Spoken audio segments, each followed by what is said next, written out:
Well, welcome to this week's Optamor lunchtime panel. I'm Felix Wetzel. I'm your host for the next hour. And today we will be discussing and debating the current job market, future workplace trends, and how you can improve the performance of your company with the people that you already have in place. Now, your participation as an audience is really important to make this a real kind of fun and interactive panel discussion. So, type your questions and your comments into the chat box. We'll pick them up along the way and answer them as and when they are relevant. Today with me on the panel, we have Liz Lembke, Chief Talent Navigator at Transforming Talent, a global talent consultancy, which focuses very much on the on cultural and people challenges within the organization. I know Liz for a long time. I always enjoy listening to her and debating and discussing with her because she has such a broad and deep knowledge from small companies to massive companies in different cultures, in L&D, psychology background, and most of all, a very curious and positive mindset that always brings it back to the human, which is very close to my heart. Then we have John Frith with us, Chief People Officer at Checkatrade, which as a company goes through a enormous and great journey of a transformation, which John will tell us a little bit more about later. Previously, I was at Delarue and Evenbase, where I worked with John, and I always found him not as always a great guy, that obviously, but also we worked together at really scaling this business up into a global powerhouse. And I always enjoyed his very practical and goal-orientated outputs and inputs, which had a real big performance impact on our organization. And then last but not least, Will Crandle, CEO and founder of Horsefly Analytics. Horsefly Analytics is a little bit like the intelligence agency for our industry, because they provide us with all sorts of talent insights, strategic and tactical, by looking at all of the data that is available. If we know it or if we don't know it, they will get the data. They use machine learning algorithms to bring it out and bring it to the fore. The good thing that I like about the analytics that Will and his team provide is that it's very practical and that you can use actionable insights. You can use it straight away. It's not that you just get a lot of data and go, what is this? You actually get the actionable data. One of the things, a couple of weeks ago, Will showed me one of the new developments that they're working on, which is career path development. So looking at which career path people might have done previously before they, for example, become a Java developer. What do they go on from there? And I think for our debate today about internal mobility, but also in the wider market discussions, that's going to be really interesting, and I'm looking really forward to hearing some more about that. And now I want to start with Will, because I know Will has created some exclusive data and insights just for this panel, just for this Optamor data for this Optamor panel. Will, over to you. What have you found? Yeah, well, I first want to thank you, Felix. You challenged us to put together some really useful takeaways for any of the attendees. Yeah. And I had to pivot my talk overnight, but I'm going to cover three areas. Firstly, how business and recruitment leaders are reacting to the post-COVID and how they see the future. Secondly, I'll look at and talk to you about how our customers are addressing the opportunities in the market at the moment. And thirdly, I'll look at the most interesting ways to analyze the data that's out there at the moment, and hopefully leave time for questions. But feel free to jump in at any point. Okay, so recruitment to business leaders. We surveyed globally these leaders from companies from mainly ranging from 5 to 10,000 employees. Representing over 500,000 employees of the businesses, and it's a really big sample size. And some of the key sort of highlights we've taken was that 98% of talent leaders support some form of working from home. 92% expect that to be part of a long-term strategy, and that means that increase in smaller distributed hubs across multiple locations. 70% think employees can be more productive working from home than in the office. We actually did a follow-up survey on that specific question, and it's actually decreased to 60% think employees can be more productive now. So there's a little bit less confidence there. One of the big surprises was that 45% said that not only will they remove city restrictions to the hiring strategies, but also country restraints. So they're looking at the market from a global perspective now. So, you know, talking about the open up whole new talent markets that previously, you know, weren't being explored. So taking that into account, I'll talk to you about what our client base are actually doing globally. First and foremost, because of that, 45% of people who are removing the restrictions of city or location-based hiring for specific roles, they're looking at the global market. They need to understand the different talent markets and the different, you know, permutations of how they react. You posted on Facebook yesterday, Felix, about the employer brand challenge of looking at and attracting talent from different areas. And, you know, that was a great point, because these companies need to understand how to appeal to these new talent markets, because it's different country to country and location. The other one is taking a really cold-hearted look at their own existing workforce. So what employees can you absolutely not afford to lose? You know, that's based on supply and demand and talent availability. And, you know, having this appreciation for looking at our existing workforce, workforce planning departments have really come to the fore. You know, certainly from our perspective, it's our fastest growing customer persona. You know, internal mobility is a massive factor now. And I know John and Elizabeth is going to talk a little bit about that later, so I won't cover much more on that.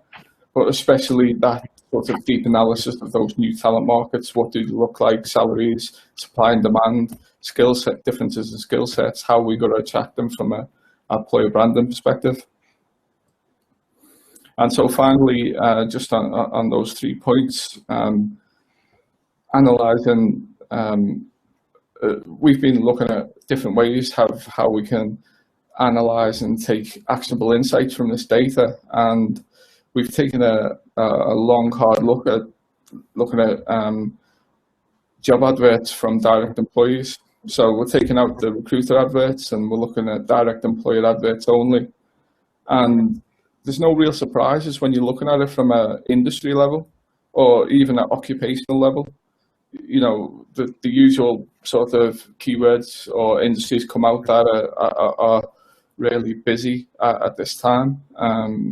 But it's when you go a little level deeper, which is what we've been doing. So we should just Will, which are these very busy industries that you see currently? Yeah, so just you know, e-commerce, retail. You know, we know that's going to be more busy at the moment, and you know, logistics, supply chain, those type of high-level categorizations of you know, busy sectors. But what you do with that data, what from a sort of business perspective, what can you actually do knowing that? And we found that there's not that much that you can actually do with that data. But if you go a level deeper, that's when you start getting the really interesting, actionable insights. So I'll give you an example. We looked at the HR market, and we were looking at, okay, what are the skills? How has the skills changed pre and post COVID? So we've got, so we're looking at all the adverts, looking at the keywords that make up those adverts. And pre-COVID, talent acquisition, for example, was by far the highest sort of keyword mentioned within direct employer adverts. And post-COVID, workforce planning and workforce analytics is actually on the same level as talent acquisition now. So, you know, that type of information can start sort of helping you understand what the actual market's looking like. Does that make sense? Yes. So, you know, there's a wider point here. The deeper you go, the more valuable data you'll find. And I think they will be interesting when we go into more along the discussions, if you can bring out some of those data points. I just want to go to a question that we had from our participants. So about the interesting to hear how 10% of people are changing their mind and how productive people are at home. Do you have any data on how many of those people that changed their mind are now back working in offices, a hybrid format? So ultimately, have they changed their mind because they're now back in the office or in a hybrid format instead of 100% working from home? Yeah, well, not really, because we were talking to business and recruitment leaders who had actually implemented these strategies. So it wasn't really from the general employee perspective. This was how recruitment and business leaders are actually viewing the opportunity. And they're the ones that were sort of making the decisions for the rest of the organization. It's a really interesting question, though. Yeah. So Felix, I've got a really interesting view on that. So again, thinking about what we've been doing at Checkatrade. So we literally during lockdown had 490 people all based from home when previously they'd been all in the office. We ran surveys all the way through lockdown. We opened the office in line with government guidelines and health and safety on the 1st of August. First 2 weeks of August, there was an average about 20 people in the office. An office that can take 600, so really small numbers. But then basically we're now up to somewhere near 150 going in the office, because effectively we've made it completely voluntary. You can go in the office if you want to. And I think what had happened is people had spent so long at home, they just wanted to be around other people. So I think what we're starting to see is that people have got a bit more confidence about going back into the office. Touch wood, that continues. But I think it's having that sort of flexibility to be able to do both. So if you were saying, do you want to be 100% full-time at home? They would probably now say, no, I would quite like to be hybrid. Could I have 1 or 2 days in the office? And we're saying, absolutely, go for it. The office is there. There are things that haven't worked as well being at home based. Training is a bit harder, inductions are harder. So open the office for those sorts of things has made a big difference to us. And that's why, my perception of why it's reduced is because people are now seeing the best of both as almost the way forward, the hybrid plan. And that's something we've been very focused on. Oh, that's good to hear. And I think you hear that with loads of, or with some organizations who really, I guess the core of the issue is the flexibility, right? Ultimately giving the person the decision and saying, do you want to work from home or do you want to work from the office? We have both options. And obviously everybody understands that there will be meetings that you have to be in the office for. I think, it would be weird otherwise. Well, Sorry. I was just going to say, because it's, at the end of the day, it's also putting that accountability. Some of the discussions that I've been having really go into what you're saying, John, about, we used to measure productivity on, there was the time. Now it's getting more and more towards the outputs. And in the last couple of months, so since March, everybody, most people were working from home. So that productivity was a little bit of a light bulb that management by walking around or controlling time cards really wasn't necessary, or how many times did the person click in. There was that readjustment time in terms of how do you even figure out how to work from home, and kind of those two flip sides of, you have ultimate flexibility. You can make tea whenever you want, which of course is then the flip side of you can make tea whenever you want. You have to learn how to manage yourself and do your own kind of time blocking and energy management. And people now having the flexibility to have those hybrid models because we can't force them back in. It's also, if you look back to the psychology of it, is like how much this is my locus of control. So it's putting that control and those options back to the person, which is also very freeing to the point to say, I am more in control about how I juggle it. And it's not it's not a digital option of yes or no. It's really, how can you balance it and juggle it within your work life health kind of situation. And based on this, and Will, I just want to come back to a couple of things that you said, which are on my mind. Whenever I hear we have now global talent pools, right? On the one hand side, I'm super excited about it and think like, way, that's great. Globalization, it's the big leveler. On the same hand, you think like, oh, does that mean that salaries will be leveled up across the globe? Right, that because now, and we can see it from the States, where, for example, somebody like Facebook already says, okay, if you leave the Bay Area, we adjust your salary in accordance to the salary of where you're going to move, which obviously then, understandably, but there was always the argument you pay somebody as much as they are worth. But would that then mean that if we're looking at a global talent pool, that yes, salaries in some markets, nations, states might go up, and in others they come down? Because I could go and say, actually, here in the UK or in Europe, I might pay you £40,000, but I can get somebody for £12,000 in Asia Pacific doing exactly the same job and potentially being higher educated. How will I ask you first? Obviously, John, Liz, I want to see your view as well on that from the different perspectives. So just looking at it, how it looks today. There's been no real drastic changes in salaries from that perspective. There's no massive changes. There's no significant up or down. But I think it comes onto a wider point in are we going to change the way we actually look at the workforce? Deloitte recently put out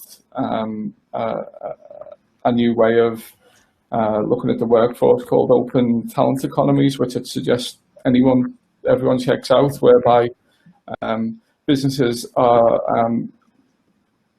bigger organizations are trying to act like smaller startups and having that sort of project-driven approach to hiring talent. So you can plug and play talent in, which it's great for creating more opportunity, but there's less sort of long-term clarity on, okay, am I going to have this role for a long time?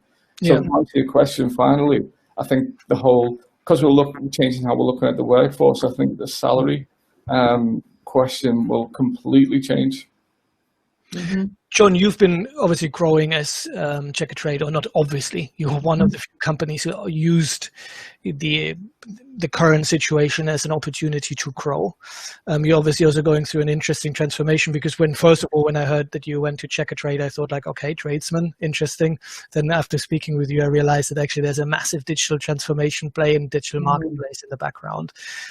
So the interesting piece is obviously you can see the tradesman. You can see what happens as digital, and the point that Will made, small, different distributed teams. How is it at Checkatrade? Yeah, so firstly, from a trades perspective, they're probably busier than ever before. That's certainly the feedback we're getting.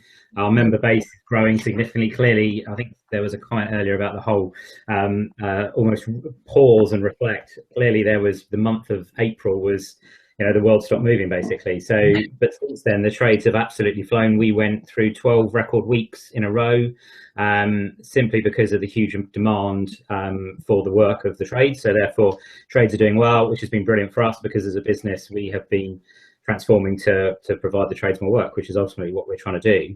I think we've absolutely benefited. The whole opportunity to look wider than just the local talent pool has been huge for us. We have increased our recruitment during lockdown. We have hired people that I don't think we would have hired in the normal run of things, simply because they were available and we could move really quickly. So we picked up people. That creates a challenge which is coming around making sure we retain them. So career development, internal mobility is actually now my biggest worry. I think the whole overseas piece is really interesting. We've had a lot of conversations about, would we hire, for example, a Salesforce developer in Manchester? I say yes, we would. You then get into a debate about, but then you lose the kind of team working and the team bonding because you're not all in the same place. Some managers really like having remote teams, some people don't. So I think there's a management capability and potentially a change of mindset there. As for overseas, we've got 4 or 5 contractors who work overseas, and they're some of our best contractors. So it will open up more opportunities for overseas talent based on specific roles, predominantly in the tech space. What I've, doing a bit of research for this session, I've been really excited. So kind of in the last year, we've actually had 7, I'm talking about internal mobility specifically, we've had 7 of our effectively frontline employees have moved into our tech and marketing teams. So this is giving them the opportunity to completely reskill. You know, it's a really bold thing for them to do, and you know, it's brilliant to be able to support it. And it kind of shows that, you know, where there's a will, there's a way. If people want to do it and they want to spend the time and invest in it, it can have such an enormous benefit to a business. And what I think has been our key success factor over the last sort of 12 months is getting the really good mix of internal capability, who have the knowledge of the trades, of the marketplace, of the industry, and the company, versus those that come, you know, outside with a different perspective, different view.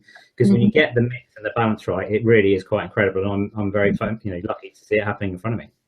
And so how did you identify that these 7 candidates did have the underlying unique qualities to make this move? Or did they apply, or did they? They applied, yeah. We advertised all our jobs internally, so they all applied. But I would expect in a number of cases, so I mean, we advertise all jobs internally, which I think is the right thing to do. Equally, we do a 6-monthly talent review, trying to get to do that more often. So you know, those 7 people will have been identified previously as well. But I think what we're just trying to show is that, you know, as a business, we want to invest in the talent. Have we got it right every time? We have not. Are there people that have wanted to move and haven't been given that opportunity? Yes, absolutely. But it's trying to get that right balance. And, you know, I think the big debate with a line manager is when you look at somebody who's, you know, in the organization already versus external, where is the right balance? You know, do you really need that expertise? You know, because it's about, you know, giving people that career path. Because when you talk about brand, you know, people will go out and talk very quickly about if they've had a bad experience in a company. You know, indeed, you know, the sort of ratings of companies are, you know, more important than ever. So, you know, if you're not doing it, you effectively, your brand diminishes, and then you don't, you know, hire the top talent in the first place. Yeah. Liz, how is it for you? Because often you know, there's obviously the skills gap that people sometimes have, but then there's the will gap. Clearly, the 7 people that John was mentioning, they seem to be clearly really up for it. So how important is it getting the, you know, not only the hard skills, but the support for the soft skills? So, yeah, I think support for the skills in terms of, there were a couple things in there that John said in terms of, this is something we want to do. Talent development is really important to us. We got it from the get-go. We do 6 months talent review. Is it perfect? No, but there seems to be a lot of involvement, and there seems to be also a very clear, this is part of what we want to be as employers, not only because it comes on Indeed or Glassdoor of, you know, does your career look good here? But there's also all those pieces of, you know, here, time for performance, understanding what is that balance of getting the new folks in and integrating and saying, you know, how are we going to approach this? So I think, having a transparent talent process, that there is one. How does it work? And then here also that it's not this protectionism of you know, a manager to say, but I don't want to let my person go, saying, okay, hey, these are the resources of our company, you know, and how are we balancing what that next step in a career is and fostering that, rather than thinking on the short-term challenges that will come up when someone is turned over. You know, and I think those pieces is you have to start with the understanding of, are we really committing to talent development, or are we committing to plug and play and hope for the best? And I think here, as we look to some of the pieces around how we manage the talent, you have to say, are you an employer who's just looking for today and over the next 3 months because you're scared about where your business is going and you are afraid to make those prognoses? You're afraid to say, okay, I don't want to have too many people on board and I want the highest degree of flex rate? Or do you say you know, our minimal viable organization needs a lot of committed people who know that even if times are tough, even if we're struggling a bit, what is that commitment to your actual talent development that we see you as a human? So it is a challenge to oscillate that, but I think the piece is, who do you want to be first as an employer? And if you don't get that right, then you're going to make little tiny moves that fit holes, but you're not going to do real talent development. And as we look to a lot of the challenges of organizations, these skills, particularly when we're just looking at the skills, but not looking at how do you actually bring those skills into behavior, into action, into competence, in terms of how are you using your experience in that particular area to understand what does the customer actually need here. So I think one of the biggest fallacies of talent development is this full focus on skills, and not that curiosity, not that how am I bringing it in, not tapping into the magical zone of learning, of getting folks out of that complacent area. You mentioned, Felix, here are the people who want to. My whole theory is that there's a lot more people who want to, but they are a little bit afraid, or the socialization in companies has been such that they've kind of gone to a default of just working into the day-to-day. And I guess it's interesting, John, what you said. What I always hear about internal mobility, there's always like, okay, it's great that these people move into new roles, but then there's an open space. So it only works if you're backfilling already. And that's why a lot of people said internal mobility, or 6-7 years ago was internal headhunting will never work, because ultimately it breaks. Yes, it's great for one manager and one team, but it's negative for another one. How did you overcome that challenge? Yeah, it's interesting. I guess, for us, those 7 roles were probably all new roles. Our tech team continues to grow, our marketing team continues to grow, so they are newly created roles. I certainly can name 3 of them.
Internally of, all of our kids are going back to school, etc.